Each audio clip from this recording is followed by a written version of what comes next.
Thank you very much. Go Eagles, right? 49ers aren't too bad. I was there last week. John and Greg, it's a pleasure to be here. I have 10 minutes to tell you everything I know, so I'm going to run out of something to say. I know that. But they asked me to spend a few minutes with you talking a little bit about leadership. You know, I spent 32 years in coaching, high school, junior college, college, and pro. And over 20 of them were as a head coach, 15 of them in the NFL. And, you know, I learned a lot. And I really learned more from my players than I did from anybody else. What helped them be the best they can be? Because when you're in a leadership position, that's your responsibility to help your people, to help your family be the best they can be. And then let the results of the game take care of itself because they're all trying to be the best they can be. I call them 7 common sense principles of leadership. I developed these. They're on the back of a card. I left a whole bunch of them in the back if you want them when I leave. The number one principle, to me, is the foundation of being a good leader, a good parent, a good teacher, is make sure everybody knows you care. I used to say players don't care how much you know until they know how much you care. Your employees, your fellow workers don't care how much you know until they know how much you care. Very few people give their best to the people they like the least. Common sense tells you that, right? But I'll tell you this. It's amazing how many times I've seen people screw that up, including myself, as I grew and matured and learned how to better communicate, work, and connect with people. Make sure they know you care. Number 2, be a good example. Your team, your kids, your organization will not be what you are not. They will not be what you are not. You've got to be a great example in everything, and how you handle adversity, how you handle family values, how you handle work, how motivated you are. Do you come to work intending to win? Do you come to work trying to get better? As a leader, never assume you're not being evaluated. It's a big mistake. I found that over the years. Kids, my players, were constantly evaluating how I did things. They will not be what you are not. That's all there is to it. And you've got to be a good example. And it's so important for your kids, your teammates, the Marshall Falks that I was fortunate enough to coach, to see great examples around them, following the right people. The other little thing was I put here, create an atmosphere in which people enjoy working. I feel that's done here by your leadership, Greg and John. It is so important. It is so important to enjoy driving into the parking lot, getting out of the car, and ready to go to work. It is so important to look forward to going in an office and be with the people that care about you because you care about them. It's so important, especially like in the National Football League. 32 teams trying to be number 1. That's all. 32 teams. A lot of us have complicated it. I have from time to time in my career. But as I learned to make sure, regardless of how we're going to work them and everything else, that people enjoy being in the facility. And they enjoy it, number 1, because you care about them, and number 2, because you're a good example themselves.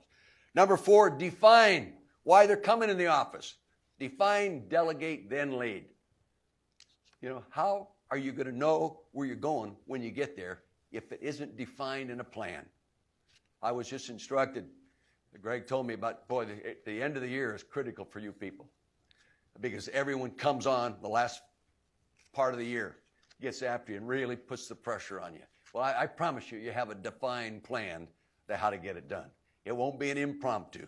It'll be a defined plan how you get it done because you've done it before, and you will find a way to do it better by delegating responsibilities to people that can do it maybe better than you did. See, I left coaching here, 1982, walked off.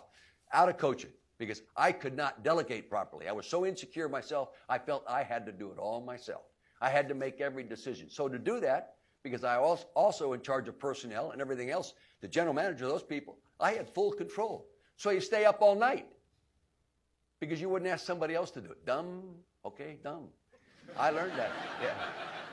I qualified. But anyway, I learned a lot from it. So when I went back, I did the same thing. I defined things.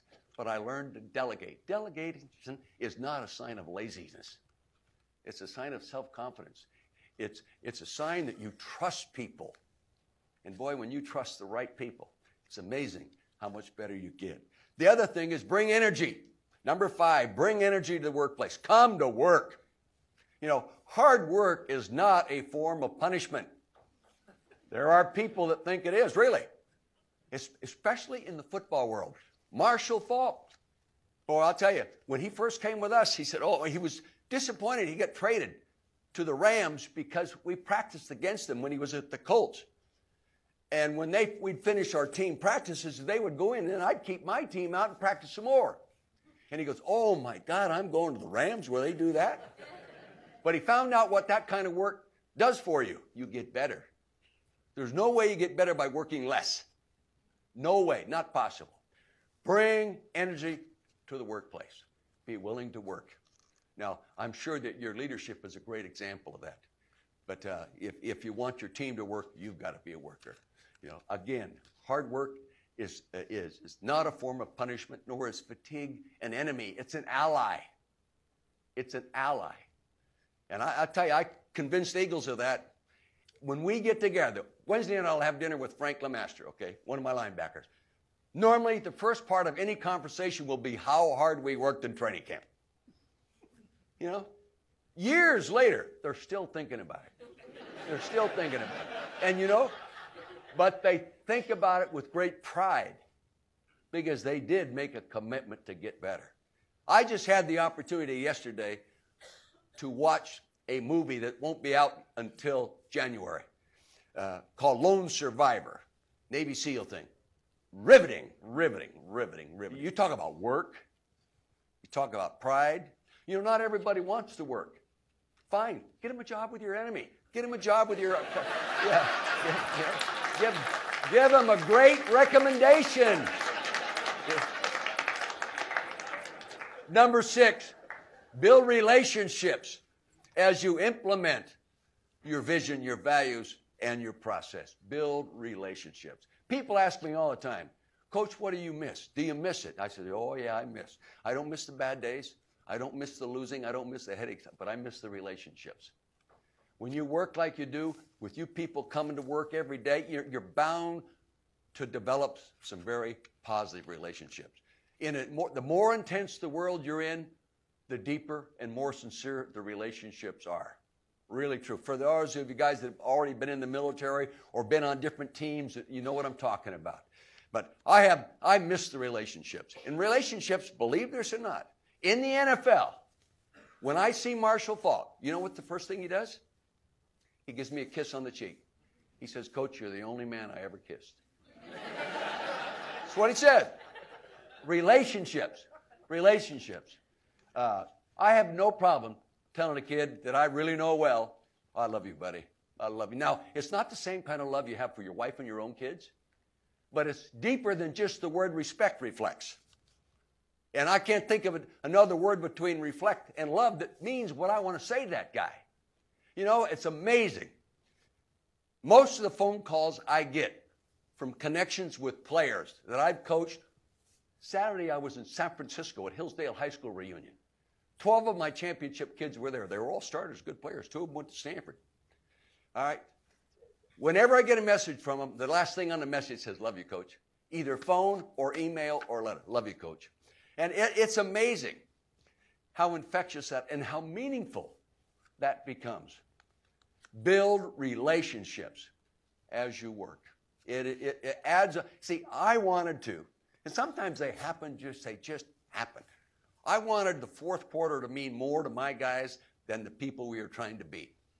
And I wanted my guys that are lining up next to their own teammates, I wanted those guys to mean more to each other than maybe the other side of the line of scrimmage had. Maybe they're bigger and faster. Maybe like when we first came here in 1976, 77, 78, we don't have a first-round pick, a second-round pick, or a third-round pick. Our first good pick was the 3rd round, my 3rd year. So we better build relationships that we care about each other. And we're great examples for everybody. And we're going to give everything we've got until we get better. By working harder, well, all of a sudden our skills get better. Sometimes it's a little easier to do that from a physical standpoint than it is a mental standpoint. But I'll tell you, the harder you work your brain, the smarter it gets. the smarter it gets, just like fantasy football people. And the last thing is be sincere. Tell the truth. How tough is that? Never, ever sacrifice your integrity. Never. You know, there's an old saying, and it's so true. If you have integrity, nothing else matters. If you don't have integrity, nothing else matters. It is so true. The organization that you represent must have tremendous business integrity throughout the world. Have to. You can't be what you are without it. But there are people that have tried. They put them in prison most of the time, or they go out of business. But it's amazing how many times people complicate that simple, fundamental concept of just be honest. Honest in communication. You know, sometimes people ask a question they really don't want the answer because it may not be a good one. How am I doing, Coach? Am I going to make the squad? Right now, you're not doing very well. Chances are you aren't going to make the squad, but it's the truth. It's the truth. I have told that to kids that made the squad. I have told that to kids that made the squad. Why? Especially when you take over a new organization. They never, very seldom, they ever hire a football coach to take over a winning team. Everyone I took, Philadelphia, oh boy, I'll tell you. And you have to change all these things I'm talking about. You have to change the way they think, the way they care about each other, the examples they present to other people, the atmosphere in the building, the atmosphere in a losing organization. It is so thick when you take over, you can smell it. It's amazing how it is. But I'll tell you, when it gets going, like Marshall Faulk wasn't there the year before. We won 4 games. The year before that, we won 5 games. 9 games in 2 years. He shows up. He was a difference maker. There are people, you're probably sitting right in front of this room right here with John and Greg, that can make a big difference and help other people make a difference. Marshall made a huge difference. But I'll tell you, for 2 years, there was a group of people that had paid the price to get to the point where he could make a difference, where the foundation was so deep in work ethic and caring about each other and quit complaining and quit bitching and moaning and go to work. It's amazing. You know something today?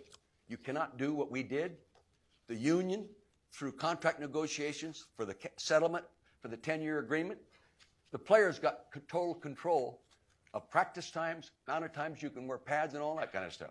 It shows. If you're a real football person like me, it shows on Sunday. I see it. I was just on the 49er practice field Friday, the whole day with Jim, and the coach there, one of the coaches there worked for me, and so we talked, and they say it. Yeah, they say it. You cannot get better by working less. Sometimes you can't stay as good as you were by working less. But anyway,